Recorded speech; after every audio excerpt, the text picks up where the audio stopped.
Más de 100.000 personas en Chile padecen de artritis reumatoide, una enfermedad que dificulta el quehacer diario de las personas y en especial de las mujeres. Bajo el lema por el derecho a una vida nueva, detengamos la artritis reumatoide ahora. La Corporación de Enfermos Reumáticos y la Sociedad Chilena de Reumatología tienen como objetivo detener la enfermedad a tiempo y mejorar la calidad de vida de los pacientes. Para ahondar más en este tema estamos con la doctora Marta Aliste, vicepresidenta de la Sociedad Chilena de Reumatología. Doctora, muchas gracias por acompañarnos. Muchas gracias por la invitación, Macarena. Bueno, en primer lugar, ¿cuál es el objeto de esta campaña que realizan ustedes y finalmente cómo empeora la calidad de vida de los pacientes que sufren esta enfermedad? El objetivo de nuestra campaña es fundamentalmente sensibilizar a las autoridades de salud en la cobertura de la terapia biológica, que es una terapia que ayuda a los pacientes refractarios, que no responden a la terapia tradicional, a disminuir la actividad de su enfermedad, evitar la inflamación, evitar a futuro una discapacidad crónica, que a largo plazo, como todos sabemos, un discapacitado es una carga para el Estado. Eso es básicamente el objeto de el objetivo de la campaña es que ojalá se ponga la terapia biológica en la canasta del auge de la artritis reumatoidea. En este momento la artritis reumatoidea está en el auge, pero con los medicamentos modificadores de enfermedad tradicionales, no con la terapia biológica. ¿Cuál es la diferencia? Bueno, la diferencia fundamentalmente entre los medicamentos tradicionales, que son el metotrexato, la leflunomida, por ejemplo, es que estos medicamentos detienen la enfermedad en un porcentaje de pacientes. Más bien enlentecen la enfermedad y estos pacientes pueden integrarse a la sociedad, tener una vida normal.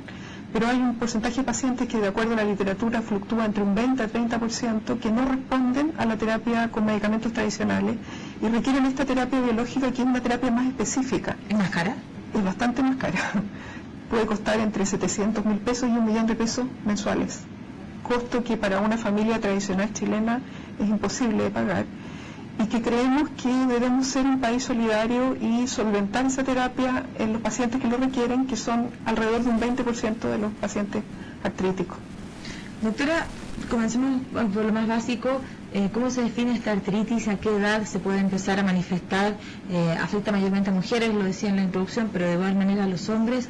¿Cuál es básicamente la característica? La artritis reumatoidea es una enfermedad inflamatoria articular simétrica que afecta simétricamente manos, rodillas, tobillos, pies, y que se puede manifestar en realidad a cualquier edad de la vida, desde niños a ancianos, pero tiene su pic, y eso es importante, entre los 30 y 50 años.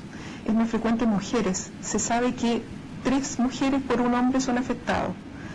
Y si pensamos que entre los 30 y los 50 años la gente está activamente trabajando, es madre, tiene hijos, necesita hacer un apoyo en su familia, claramente tenemos un porcentaje alto de pacientes que van a estar fuera del rol social habitual y que van a ir en forma precoz, aproximadamente a los 10 años, un 50% de los pacientes van a tener cierto grado de discapacidad.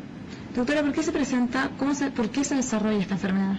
Esta enfermedad se desarrolla porque tú tienes una genética que te predispone a desarrollarla. Básicamente el factor genético es lo más importante. Básicamente esa es la causa principal.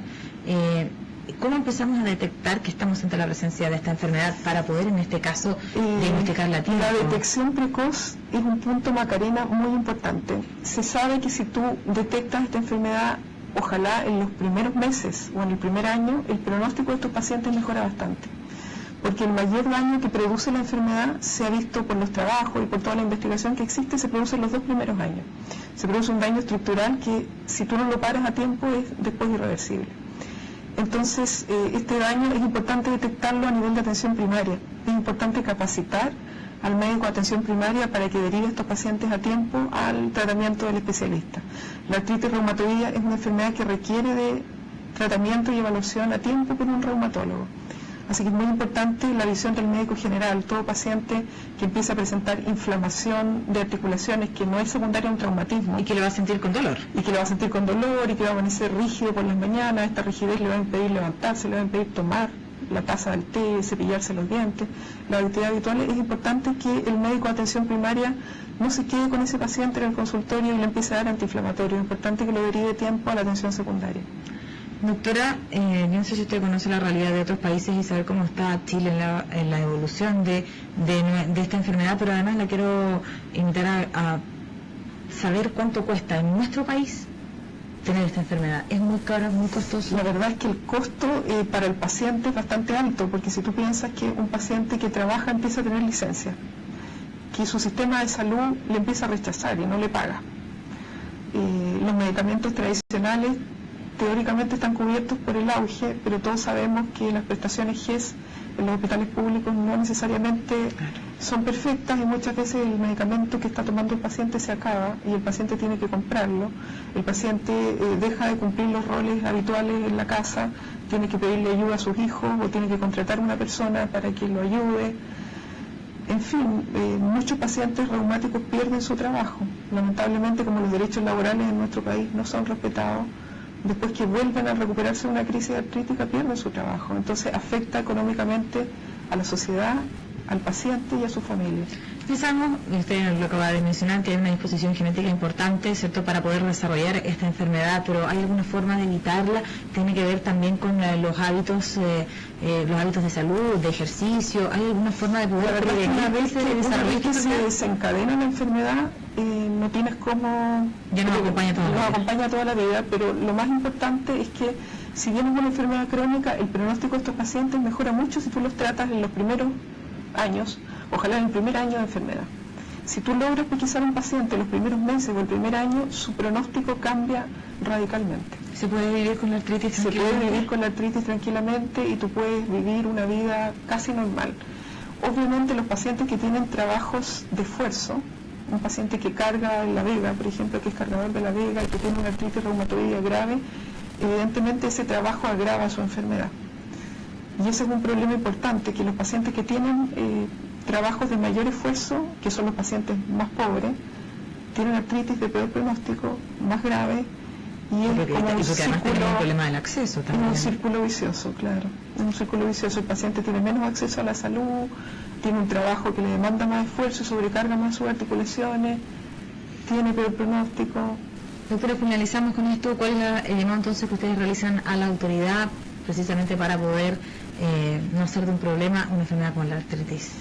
Nosotros quisiéramos sensibilizar a nuestras autoridades de salud a pensar que somos un país que está en vías de desarrollo, que siempre ha tenido un muy buen nivel de medicina, y creemos que los pacientes de nuestros hospitales públicos tienen derecho a ser mamás felices, trabajadoras felices, y tienen derecho a tener cobertura a través del auge, que es una prestación de salud prioritaria, a estas terapias. Nosotros no queremos que cubran a todos los pacientes con terapia biológica, porque eso no es necesario.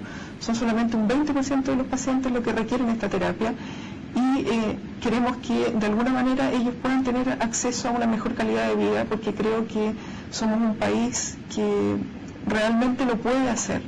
Si nos comparamos con nuestros vecinos, con el resto de Latinoamérica, la verdad es que el acceso a la terapia biológica en el sistema público existe. Entonces creo que, dado que somos un país pujante, nuestro ministerio puede hacer un esfuerzo y cubrir estas terapias en los pacientes que lo necesitan para mejorar su calidad de vida, para evitar la discapacidad crónica, para evitar la invalidez. Doctora, muchas gracias por su tiempo. Muchas gracias a ti, Macarena. Y bien, los invito para que ustedes sigan junto a CNN Chile. Pronto nos reencontramos con más actualidad.